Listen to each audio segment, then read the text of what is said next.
viral duluan Ya, benar. daripada cross check terlebih dahulu akan informasi tersebut. Berita hoax itu nggak sepenuhnya bohong, gitu kan? Ada faktanya ada, tapi media inilah yang melintir atau nyimpang video ini tuh biar jadi lebih ini loh, lebih naik.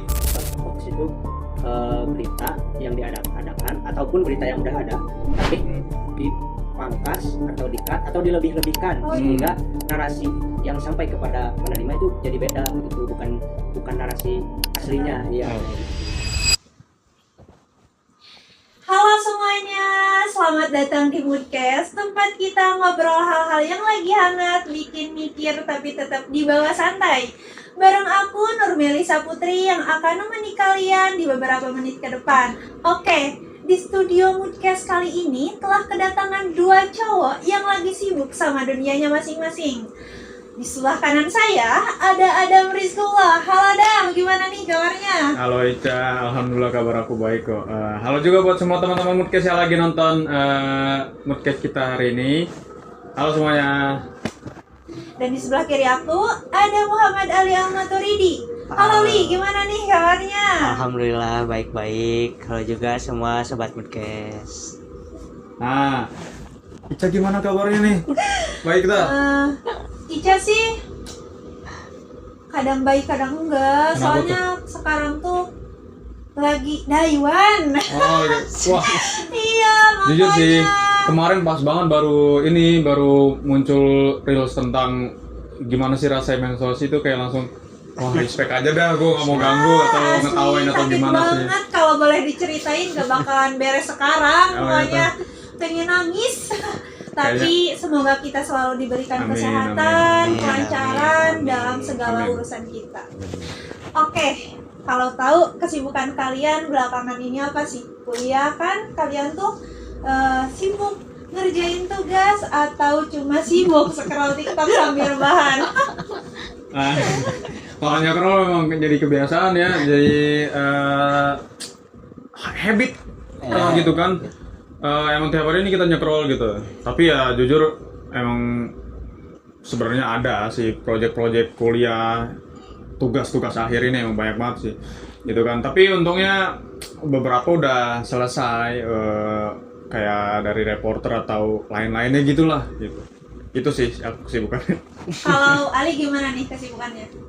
Kesibukannya paling kurang lebih sama sih kayak ada Nyekrol. ya Rebahan nggak rebahan? Rebahan gitu. nyekrol sambil rebahan. Itu udah jadi kegiatan sehari-hari Oh. sebenarnya. Kacau ini mah, kacau. Terus kalau kuliah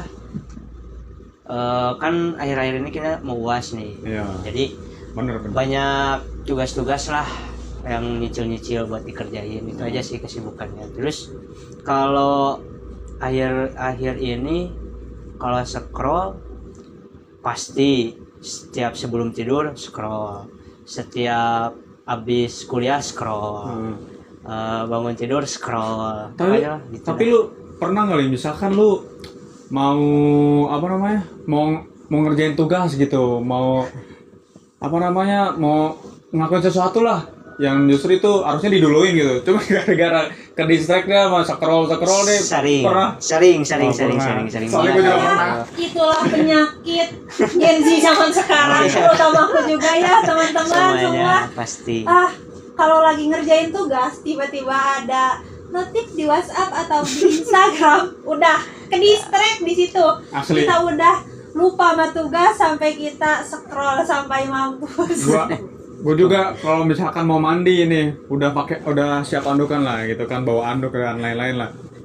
Main gitar di bawah. Udah tuh ngegitar terus tuh. Teman anggur nih. Wedam, lu nggak jadi mandi apa gimana? Serius lu udah gitu? Iya. Ini Maksudnya pernah. kacau dibanding aku sih. Maksudnya pernah. Pernah tiap hari kali. Nah, terus gimana, Li? Nah, terus ada satu momen nih, gue pernah waktu scroll kan banyak tuh FPP seliweran. Ada konten apa ya waktu itu ya? Pokoknya konten aneh gak jelas, itu buat lucu-lucuan emang kontennya. Gitu? Nggak, ini kalau ada video gak jelas, tapi Heeh. buat konteksnya lucu-lucuan gitu. Oh iya. Emang itu kan ditujuinnya tuh buat komedi kan kayak gitu. Tapi ada FYP berita atau informasi yang kayaknya apa ya, aneh gitu. Gak jelas. Oh. Iya, gak jelas. Jadi Kayak gimana tuh maksudnya? ada misalnya ada berita nih, ada narasi. Heeh. Terus gua cek nih sumbernya, ternyata emang nggak ada. Nah, Oke, banyak tuh. Kayak hoax Iya, gitu ya? betul banget. Di zaman sekarang tuh FYP tuh sumpah kacau Aneh-aneh, banget, kacau. aneh-aneh. Iya. Pokoknya aneh-aneh, sumbernya gak jelas. Udah mah ya yang gak perlu FYP tapi kok bisa FYP gitu kan. Oh yang Nah, iya. kemarin video lu share ke gue itu Nah, itu Itu salah maksudnya? satunya, Oh. itu. Iya, itu tuh kan yang dinamai dengan disinformasi ya, iya. hoax, Disinformasi. gitu.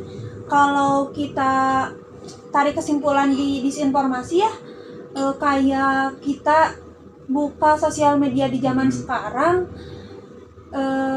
pokoknya kalau misalkan kita buka media sosial, kayak misalkan Instagram, TikTok, YouTube, apalagi di Facebook, kita tuh sering nemuin hal-hal yang gak jelas, janggal. Ya. Apalagi kemarin pernah ada berita tentang Ibu Sri Mulyani yang bicara tentang guru itu beban negara. Iya, tahu. Iya. Itu pernah lewat emang sih. Iya. Terus gimana? Nah, kalau misalkan kalian nih tahu atau ada informasi yang belum jelas, kalian suka gampang percaya akan informasi tersebut atau lebih suka cari kebenarannya terlebih dahulu atau langsung repost, share kayak gimana tuh? Kalau gue ya kayak contohnya tadi yang Ibu Sri Mulyani yang ngatain guru itu beban itu kayak awal-awal itu gue langsung percaya kayak orang-orang pada umumnya gitu. Iya. Yang jadi video ini ketika itu muncul, gue tuh langsung percaya dan gue langsung nge-share. Itu benar-benar langsung nge-share ke teman-teman kayak ngasih tahu mulut ke mulut atau lewat sharing video gitu. Iya. Itu gue percaya.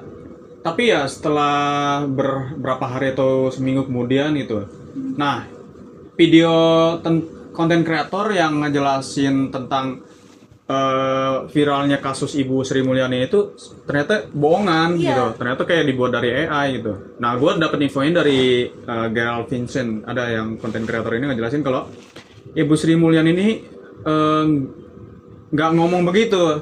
Jadi dia ngejelasin kalau gerak-gerik Ibu Sri Mulyani ini kayak buatan robot gitu, kayak aneh ya, gerak-geriknya. aneh kan? Tapi setelah gue lihat, nah emang iya sih kayak aneh gitu. Kan walaupun AI itu buatan robot gitu, mirip kayak manusia gitu, Iya. tapi masih ada gerak-gerik sedikit gitunya gitu tuh. Ngerti nggak maksudnya? Iya, ngerti. Nah, Jadi iya. kamu tuh awalnya tuh langsung percaya, tapi dengan kamu berjalannya muncul lagi FYP di sosmed kamu, kamu tuh lebih kayak nelusuri lagi Iya, nah. berita tersebut. Nah, maka dari itu setelah tahu kalau misalkan ini tuh bohongan, itu gue jadi ragu-ragu nih berita-berita yang janggal yang nggak 100% asli gitu. Itu gue jadi ragu-ragu, gue nggak mau nge-share atau gimana, gue nunggu ini berita aslinya datang gitu. Kalau Ali gimana nih? Kalau gua nih orangnya contoh dari kasus Bu Sri Mulyani itu kan pasti banyak banget kan yang beredar. Bener-bener viral itu. Iya, viral Iya, banget soalnya banget rame kan. banget. Nah, gua tuh langsung nyari kebenarannya waktu lihat berita. Gua mikir dia ini menteri loh gitu. Jadi gua tuh di latar belakangnya itu masa sih Seorang menteri, Iya, seorang menteri berbicara seperti yang tidak itu. pantas kan. Walaupun Jadi kamu ya- langsung cross check Iya, ya, langsung hebat, cross-check keren gitu. banget buat Ali. Walaupun ada juga menteri yang benar-benar ngomongnya ya dianggap kurang etis lah. Seperti contohnya kemarin Syahroni. Nah, itu. Iya. Kalau itu gua emang bener lihat, Iya. emang dia ngomong kayak gitu. Nah, Ngomongnya bener gitu ya. ya kalau yang Bu Bu Sri Mulyani. Bu Sri Mulyani ini Udah kelihatan kan kalau Bu Sri Mulyani Ya. tuh kayak kedipannya tuh kelihatan Gerak-geriknya lah. Iya. pokoknya. Betul. kaku kayak kaku kaku, gitu. iya betul kaku. Terus gua cek, gua lihat di YouTube ada video fullnya. Ternyata Bu Sri Mulyani itu nggak ada ngomong kayak gitu. Iya. Gitu. Dan kalau nggak salah Ibu Sri Mulyani juga klarifikasi lewat Yes. postingannya juga. Dia tuh nggak ada ngomong gitu. Berarti kita juga emang harus berhati-hati dalam Berbijak. harus bijak iya, harus bijak, dalam bersosial media. Hmm. Nah, kebetulan banget yang akan kita bahas kali ini di Studio Moodcast tentang hoax, disinformasi, dan hilangnya objektivitas media. Menarik. Mari. Kalau menurut kalian nih, di zaman sekarang, di era modern zaman sekarang, apa sih menurut kalian tentang hoax itu? Bagi aku ya, hoax itu kan kayak berita yang sebenarnya ini salah nih, berita ini tuh palsu gitu. Cuman gara-gara diposting sama media-media terpercaya, Ya, jadi orang-orang pun kayak ikut percaya sama berita palsu ini gitu. ya. Nah itu hoax menurut aku kayak gitu sih. Kalau Kalau balik gimana? gua hoax itu berita yang diadakan ataupun berita yang udah ada, tapi dipangkas atau di-cut atau dilebih-lebihkan Oh, sehingga narasi yang sampai kepada penerima itu jadi beda gitu, bukan narasi aslinya. Iya, kayak gitu. Benar sekali tuh Li, menurut kamu itu kan yang dinamakan dengan disinformasi. Ya, benar. Nah, kebetulan teman-teman semua yang akan kita bahas kali ini di Studio Moodcast tentang hoax, disinformasi, dan hilangnya objektivitas media. Menarik. Kalian ngerasa gak sih kalau misalkan di era zaman sekarang tuh kita lagi ada di mode krisis informasi? Wah emang parah banget sih kalau mau dibilang krisis kan. Sebenarnya emang kita nih krisis informasi banget gitu. Tapi bukan karena kurangnya informasi, tapi karena kebanyakan informasi hoax ini yang dimana terus-terusan muncul berita. Ya kita nih jadi pusing mana yang benar mana yang salah sih nih berita gitu kan. Dan parahnya lagi akun-akun yang kita percaya yang ngebahas tentang isu-isu ini gitu, itu ikutan nge-hype juga untuk ngejar viewer sama klik doang gitu. Dan intinya mereka ini mah bener atau enggaknya kayak ya udah sih nanti aja. Ya Iya, ntar aja betul. gitu. Sekarang tuh orang-orang tuh lebih mementingkan viral viralitas, duluan ya benar. daripada cross check terlebih dahulu akan informasi tersebut. Kalau menurut lu Li gimana tentang media konvensional yang sampai hilang objektivitasnya? Ya kerasa banget sih ya, karena media konvensional ini tuh bersaing sama konten-konten kreator biasa gitu. Betul. Karena mereka berdua ini tuh dapat pendapatan dari yaitu views tadi, hype dari media-media yang dikeluarkan gitu, yang disuguhkan. Apalagi TikTok tuh. Nah, iya gitu. Terus karena mereka butuh nih, jadi mereka tuh mengeluarkan informasi yang dimau netizen. Ya. Jadi netizen ngerti. kemauannya kebanyakannya gini. Nah, si media-media ini tuh ngeluarin informasi yang mereka mau. Jadi di titik itulah si objektivitas media Jadi itu captionnya itu ya, ya yang bikin netizen kayak kita orang ini jadi percaya gitu. betul sekali gitu. Jadi ya pokoknya media-media sekarang tuh apa kata netizen ya udah gua turutin apa kemauan mereka, karena gue juga dapat income dari mereka gitu, dari bayaran gitu. Jadi intinya buat narik lah gitu, banyak clickbait juga sama yang views lain. gitu ya, yang tadi gue bilang. Jadi itu seakan-akan apa sih namanya, kayak dibuat berpihak gitu ya, sama konten-konten yang lebih seru, lebih menarik. Gak tahu benar atau enggaknya, yang penting ngasihin uang aja gitu ya. Berarti kalau misalkan kita tarik nih ke fenomena tersebut, tentang disinformasi tersebut, pernah gak kalian berdua sebagai anak ilmu komunikasi belajar tentang hoax, disinformasi, sampai hilangnya objektivitas media menurut para ahli? Pernah dengar gak atau pernah belajar gak? Oh, ada Ca. Jadi gue pernah baca jurnalnya, ada ahli namanya Claire Waldo. Dia ini perempuan pakar global, akademisi dan ahli tentang misinformasi ini gitu. Jadi dia bilang kalau misalkan fake news atau berita bohong ini tuh nggak cukup buat ngegambarin kekacauan media sekarang gitu, informasi-informasi yang terjadi sekarang itu. Jadi dia ngubah istilah ini tuh menjadi tiga bagian. Ada yang namanya disinformasi, misinformasi, sama malinformasi. Nah, dia bilang juga kalau misalkan berita hoax itu nggak sepenuhnya bohong, gitu kan? Ada faktanya ada, tapi media inilah yang melintir atau nyimpang video ini tuh biar jadi lebih ini loh, lebih naik viewsnya gitu, ngejar impresi publik doang gitu. Nah ini masuknya ke malinformasi gitu.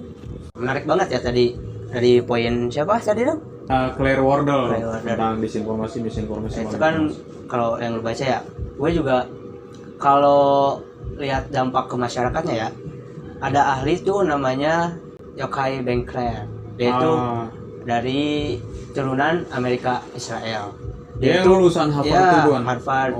Dia pakar kewirausahaan di Harvard. Nah, Yochai Benkler ini ngomongin tentang network propaganda, sehingga masyarakat tuh bakal kena echo chamber atau ruang gema kita sendiri gitu. Hah? Apa tuh echo chamber? Bisa dijelaskan lebih spesifiknya nggak? Gampangnya echo chamber tuh gini. Misal kita lagi scroll TikTok. Nah, kita tuh bakal disuguhin konten-konten yang kita suka dengan algoritma yang ada. Misalnya kita suka terhadap suatu informasi atau sesuatu. Nah, si algoritma itu bakal terus-terusan tuh ngasih kita informasi itu. Jadi sering dikasih. Kayak misalkan gua nge-like video mukbang gitu, atau gua simpen di kayak penyimpanan video-video gitu. Itu emang iya sih, gitu, emang bakal muncul tentang mukbang mulu. Ya, sering kan. Walaupun ya ada video yang lain sih, tapi kebanyakan yang mukbang itu. Ya, banyak banget. Oh gitu, kayak echo chamber tuh kayak gitu. Ya, jadi meskipun kalau ada yang parahnya gini nih. Kalau kita percaya terhadap suatu informasi, kita percaya nih bahwa informasi ini benar. Nah, itu algoritma tuh bakal ngasih informasi itu terus walaupun beritanya itu hoax gitu. Parah banget. Jadi gak peduli. Wah, itu emang parah banget sih kalau misalkan echo chamber itu ya. Jadi ngaruhnya ke Gen Z banget. Ya, ngaruh banget itu, ngaruh banget. Karena gampang ke distract gitu kan kita orang juga. Nah, itu tuh ada istilah namanya confirmation bias. Jadi confirmation bias itu kayak netizen, kayak kita orang yang malas cross check lebih dulu gitu. Nah, ketika kita nih ngebaca caption yang lebay atau sengaja dibuat-buat lebih menarik impresi publik, itu ya kita jadi setuju gitu. Jadi kita ikut nge-share atau nge-posting ulang langsung gitu dari postingan ini gitu. Nah, itu confirmation bias. Di situ tuh biasanya mulai ego kita main. Ya, betul. Itu tuh yang nge-share. Terus mereka kan setuju kan awalnya. Ya. Pak, bahwa informasi itu benar kan. Terus ternyata salah nih. Nah, mereka biasanya gengsi gitu buat untuk mengakuin kesalahan mereka yang sudah nge-repost, nge-share, tapi pas tahu kebenarannya mereka tuh pura-pura nggak pernah nyebarin informasi tersebut. Jadi teman-teman, kayak jadi NPC gitu lah ya. Iya. Pura-pura nggak tahu.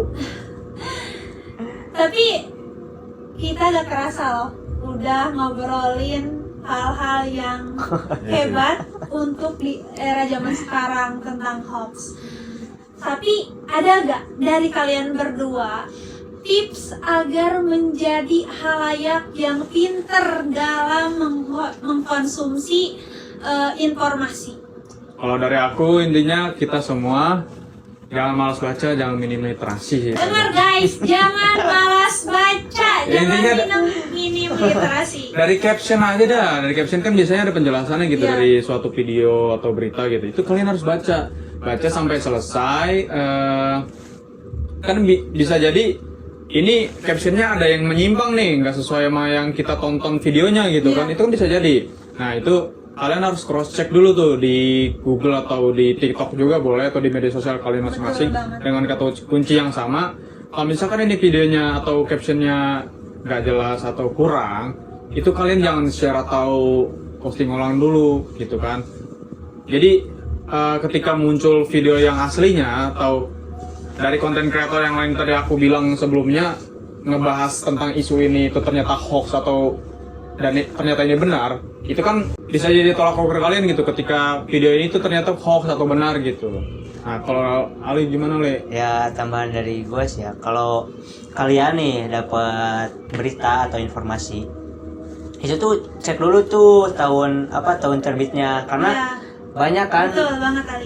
berita-berita misalnya dari tahun 2017, 2018 itu suka di-up lagi buat, biasanya ada yang cuma nyari sensasi atau mau Mengalih isu nggak sih? ya biasanya mengalihkan Betul isu banget. gitu, Dan di zaman sekarang, apalagi di Indonesia yang sedang banyak kasus dan sedang banyak banget berita gak jelas, suka ada pengalihan isu. Iya di Baik teman-teman, kita sudah berada di penghujung acara. Saya Nur Melisa Putri pamit undur diri. Dan jangan lupa like, comment, and subscribe video kita kali ini.